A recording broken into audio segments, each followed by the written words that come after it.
Fundamental number 2, the posture. Believe it or not, this can be very difficult to explain to someone when I'm not with them. This is why I need you to provide, or when you're working on this, use your feel. Maybe what feels right, what feels wrong, what feels in balance, what feels out of balance. Because we've all got different bodies, we've all got different issues with our bodies, depending on what our sort of day jobs are. What are we trying to achieve with the correct posture? That can be a good starting point to helping you achieve a correct setup and the correct angles. Think about the posture from the front. Perhaps a player that tilts too much towards the target. They might strike the ground, this angle of attack would be too steep, the club would be travelling downward too much. With irons you might take big divots, with drivers you might get sky shots where they're hitting the top of the club. Player that would lean too much away from the target, you might not get enough angle on the ground, hitting clean shots, hitting up on the ball too much. So setting the correct angle from this look can be important to encourage the correct angle of attack onto the ball. The angles we create at setup is all about encouraging a good swing plane. So let's say we were hitting a golf ball that's up here in the air. We might stand up in a vertical position, giving us the best chance of having the club swinging around us, striking the ball that's in the air. So that's what we would do if the ball was up here. If the ball's on the ground, we're trying to create the best angles that encourages a swing plane, which is somewhere between vertical and horizontal, giving us the best chance of swinging on plane and delivering the club to the ball with the club traveling in the direction of the target. That's why the angles from this, setting the correct angles in the posture is so important. It's why what we would call the tilt, the side bend to the body is important, helping create the correct angle of attack. Also, a good posture will create a balanced position, one where you feel like you can swing with a lot of speed, but maintain balance throughout the swing. So, let's go through some ways of trying to create a good posture. Let's look at the lower body first.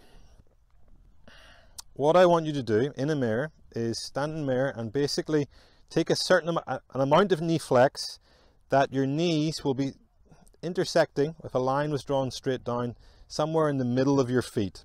Okay, if you look straight down from an erect position, you probably just can't see your shoelaces. Your butt should definitely be behind your heels. One of the most common faults of social golfers, even into some elite players, when we spend a lot of time working on a desk or in front of us, is we get too much weight forward. Your butt has got to be behind your heels so that you feel a sensation of a very balanced toe to heel position. Close your eyes, rock between your toes and your heels, centering your balance in the middle, and also between right and left foot. As a good starting point, 50-50 would be a nice balanced position to be in.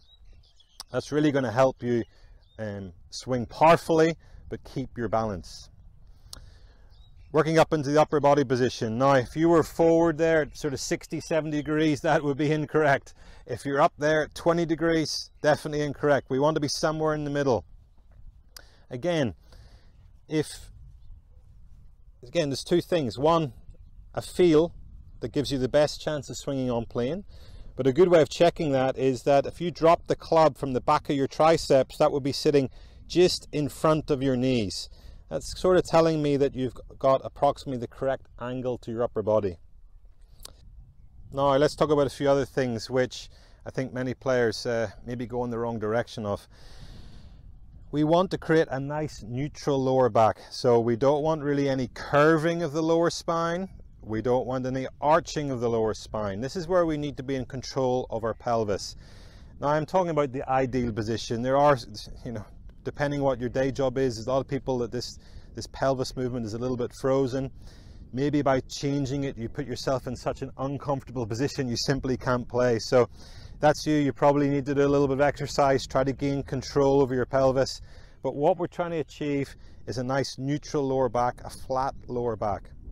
Working into our shoulders, again, ideally, we want our shoulders to be back, so there's not too much curvature to our upper spine. Ideally, this is the best position to rotate from, helping us create rotation, power, and speed. But most of us, including myself a little bit, through our daily jobs, doing things in front of us, driving cars, cell phones, computers, digging roads, whatever you're doing, you know, we start to get a little bit more rounded. Our shoulders come forward, our neck comes forward. It's not ideal, but truthfully, if this is your normal position and you try to pull yourself back into this position, you feel like you can't swing. Again, if you're really serious about your golf, you probably want to look at improving your posture for your golf and for our daily life. I could really do with a little bit of that. So my rule would be is you want to try to pull your shoulders back with your arms on the side of your chest as much as you can, but within comfort, a position that you feel like you can rotate, pivot, create some speed. If you're going way outside your comfort zone to try to create a picture perfect posture and an Adam Scott posture, then you probably won't play very well. So there is the theory, and then there's also the application, applying it to you. We've got to apply a certain amount of feel to achieving that position, that correct posture for you. So go through these checkpoints: knees, middle of your feet, butt behind your heels, feeling that nice balanced position, heel to toe, right foot to left foot, spine forward, so a vertical line down when you drop the club is just in front of your knees. Again, apply a feel to this. If you're too much like this, you really find it difficult to put some pressure on the ball. If you're too much like this, you'll really find that you want to dig and take big divots, or you feel like you've got to sort of compensate and stand up throughout the shot. The last thing is, as I made mention to at the beginning of this video, was the upper body angle in relation to the target.